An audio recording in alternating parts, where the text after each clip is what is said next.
Et pour moi, c'était comme une troisième naissance, je peux dire, de naître de la terre, après être né d'une femme et d'être né de Dieu par les eaux du baptême.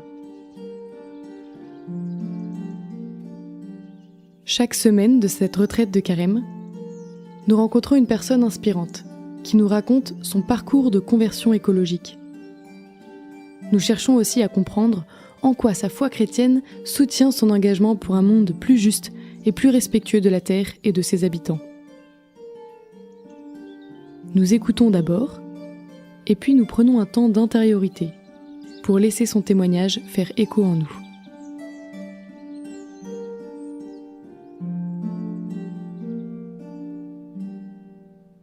Aujourd'hui, nous avons la joie d'être avec Noélie Djimadoumbay.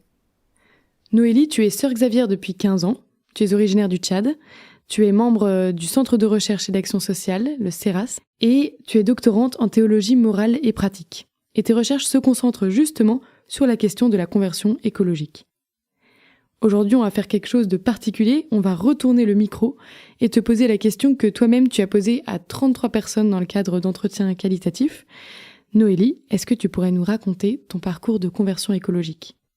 Merci. Alors, mon itinéraire de conversion écologique, je peux dire qu'il est assez long. Donc, je vais juste vous présenter 3 éléments de cet itinéraire. Mais comme tableau de fond, je suis d'une famille catholique, mais pas très pratiquante.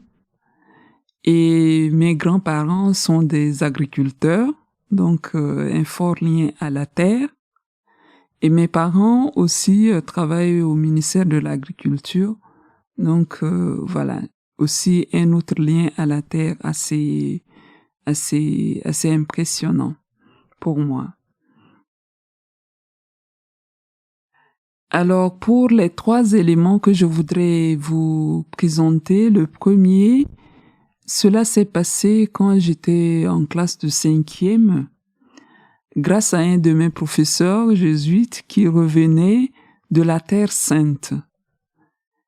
Alors j'ai pris conscience que Jérusalem, Palestine, c'était bien sur cette terre. Alors que avant, comme je le disais, d'une famille très peu pratiquante, et je pensais que les évangiles, les histoires des évangiles étaient un peu comme des mythes, des contes qui étaient très importants. Mais là, j'étais émerveillée de découvrir que Dieu s'est incarné sur cette terre. Le Fils de Dieu a habité cette terre et l'aime. Donc j'ai vécu là pour moi quelque chose du mystère de l'incarnation, très concrètement. Et puis, la deuxième chose que je voudrais vous partager, c'est après le bac, j'ai choisi de faire des études de géographie. Et là, la géographie physique m'a vraiment ébloui en découvrant cette histoire de la formation de la Terre. Et pour moi, c'était comme une troisième naissance, je peux dire, de naître de la Terre, après être né d'une femme et d'être né de Dieu par les eaux du baptême. Mais quand je me suis plongée dans la géographie humaine, j'étais plutôt triste, dans la désolation, parce que je voyais des inégalités, des stratégies de violence, de domination entre les hommes. Donc les villes, pour moi, incarnaient toutes ces violences, ces inégalités. Même si j'aimais beaucoup la géographie physique, j'ai senti là un appel vraiment à aller vers la géographie humaine, vers la géographie urbaine, pour apporter ma petite contribution, pour ainsi rendre les villes habitables, aimantes et aimables. Mais en 2017-2018, quelque chose va s'opérer pour moi de manière différente, un grand déplacement. La publication de Laudato Si et la tenue de de la COP 21 finalement m'ont laissé dans un grand désespoir du fait de l'inertie générale que j'observais. Les attentes que nourrissaient pour moi ces deux événements étaient tombées un peu en désuète. Une question m'habitait. Pourquoi cette inertie générale? Alors que nous avons vraiment une grande conscience de la crise écologique. Et c'est ainsi qu'un jour, en priant avec le récit de Saint Ignace sur l'incarnation, mon regard va être changé, va se déplacer.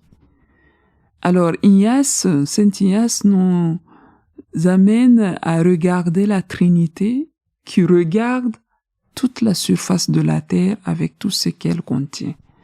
Les hommes dans leur grande diversité, ceux qui vont bien, ceux qui ne vont pas bien, les guerres, ceux qui sont en paix, ceux qui sont malades, ceux qui meurent, mais surtout, Ignace nous fait voir le monde qui va à sa perte dans un grand aveuglement. Et alors la Trinité décide de faire la rédemption de la terre en choisissant que le Fils s'incarne.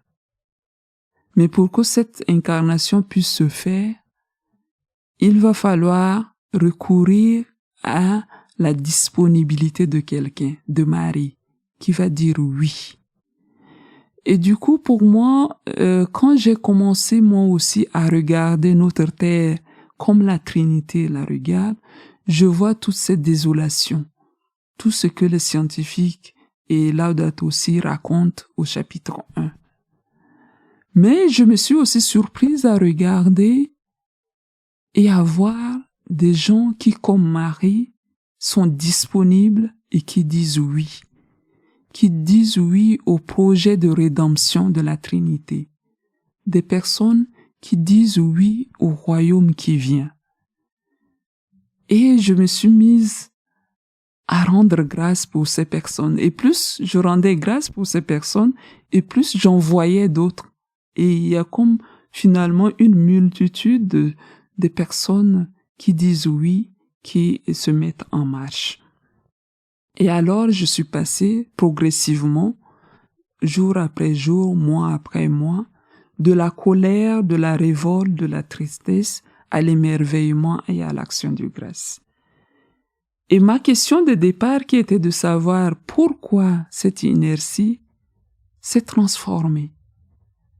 Et du coup, pour mon master, mon mémoire de master et pour la thèse, je me suis plutôt orientée vers ces personnes qui s'engagent, qui se mettent en conversion écologique.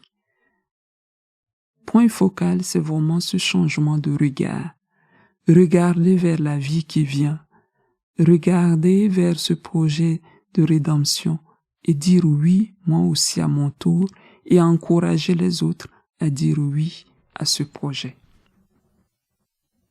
Dans notre retraite Terre Promise, justement, on essaye de s'encourager les uns les autres à dire oui à ce projet de rédemption pour le monde. Et peut-être que un bon nombre d'entre nous est déjà sensibilisé aux questions écologiques, a déjà mis en place des actions concrètes dans sa vie qui veulent répondre à ces enjeux. Quelle est la différence entre cette attitude et puis une véritable conversion écologique ? Justement, dans ma thèse, j'ai réfléchi vraiment à la question de la conversion.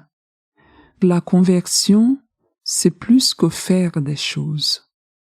C'est une manière d'être et d'être en relation. Et donc, dans les récits des personnes que j'ai interrogées, il y a plusieurs manières d'exprimer la conversion. Et le plus souvent, quand je demande aux gens de me raconter leur itinéraire de conversion, certaines personnes me disent qu'elles n'ont pas connu de conversion parce que elles ont en tête un modèle type de conversion qui est celle de passer de quelque chose à un autre qui est complètement différent en un laps de temps. Alors que quand ces personnes commencent à me raconter leur itinéraire, on voit que c'est plutôt un processus. Quelque chose qui se fait petit à petit. Et cela peut prendre plusieurs formes. La conversion, ça touche vraiment à l'être, une transformation dans la manière d'être de la personne. Mais cette transformation peut venir aussi des choses à faire. Donc, en commençant à trier ses déchets, en commençant à planter quelques fleurs, ainsi de suite, il y a quelque chose d'une expérience spirituelle au sens large, d'une quête de sens qui s'ouvre et qui permet de se poser des questions sur sa manière d'être en relation avec soi-même, avec les autres, avec les choses, avec Dieu, ainsi de suite. Donc je dirais que faire des choses fait partie de l'itinéraire de conversion. Mais cela ne suffit pas. La conversion en tant que telle devrait amener à une transformation vraiment au niveau de la manière d'être. Mais les deux sont liés. Quand une transformation s'opère au niveau de la manière d'être, cela se ressent aussi dans la manière de faire des choses. Et quand on est vraiment attentif à la manière de faire des choses, cela finit aussi par nous poser des questions de sens, par poser des questions au niveau de notre foi, au niveau de notre relation à Dieu, aux autres, ainsi de suite. Donc, la conversion, je le placerai vraiment au niveau de la transformation. Cette semaine, on a médité le texte du départ d'Abraham.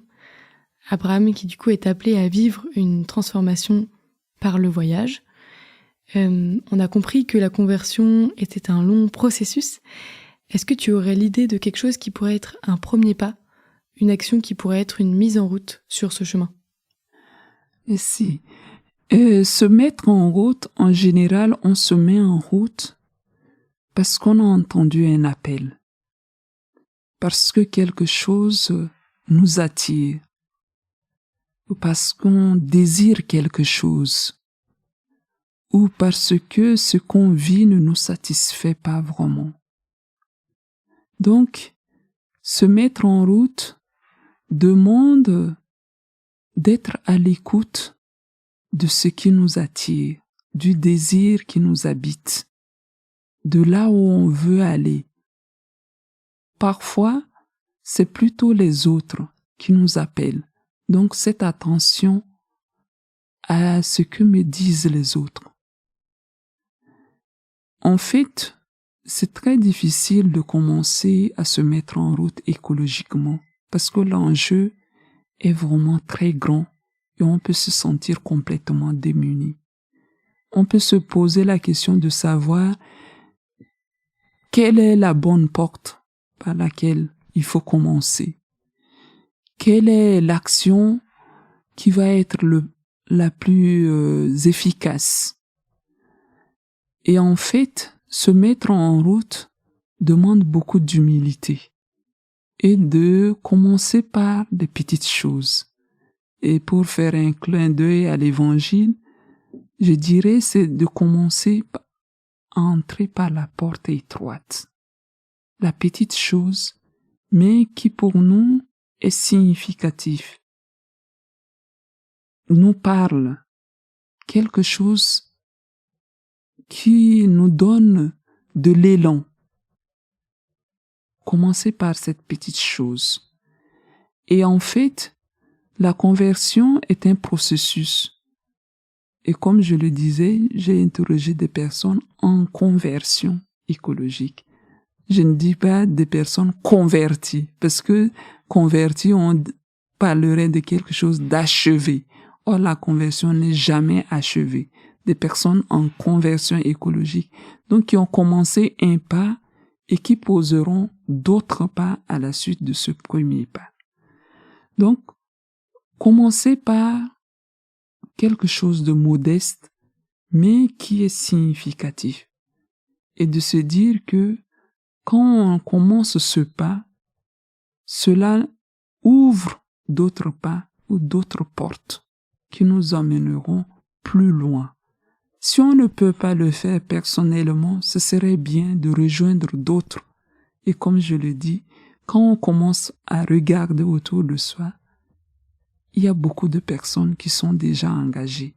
Donc, rejoindre ces personnes permet aussi de pouvoir se mettre en route.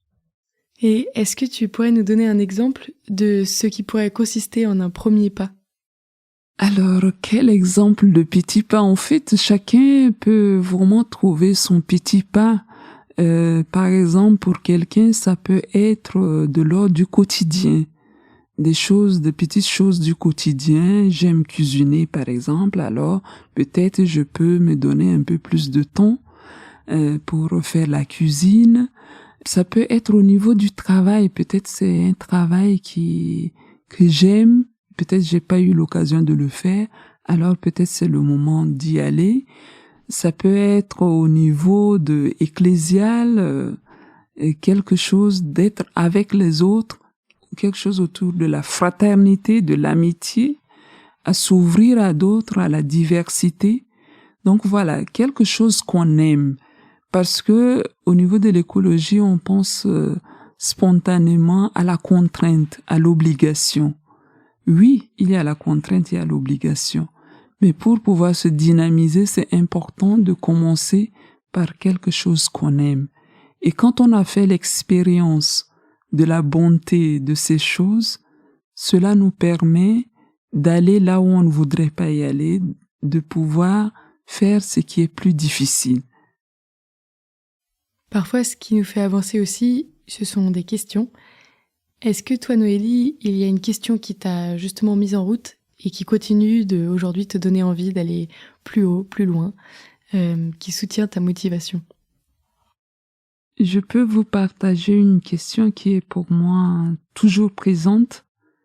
C'est à la veille de mon baptême, j'avais 17 ans. Le curé de ma paroisse m'a posé cette question qu'il a posée à ceux qui allaient être baptisés. Donc voici la question. L'Église catholique fait de toi aujourd'hui un enfant bien-aimé de Dieu.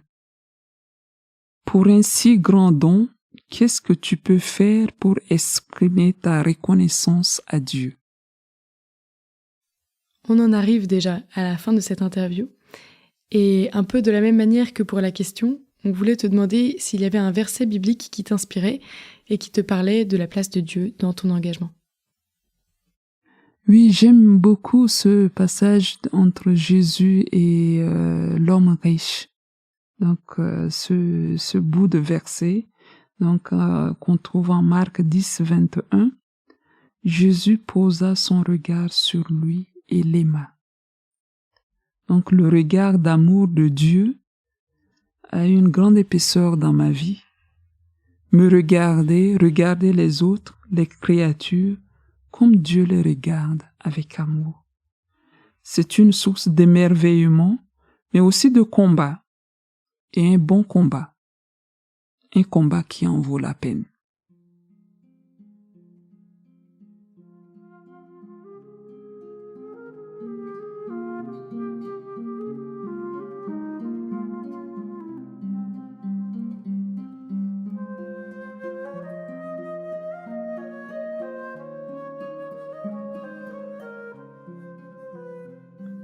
Quelle phrase ou quel mot est-ce que je retiens de ce témoignage?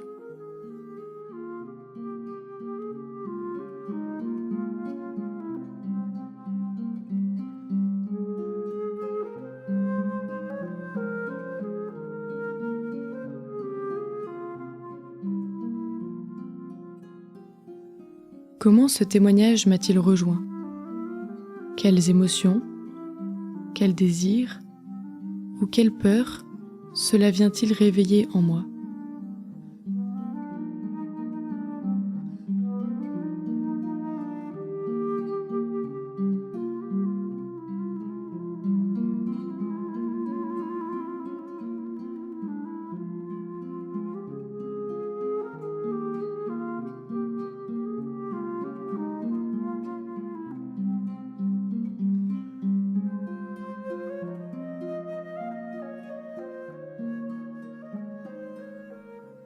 À quel geste, action ou rencontre est-ce que je me sens invitée pour cette semaine après cette écoute ?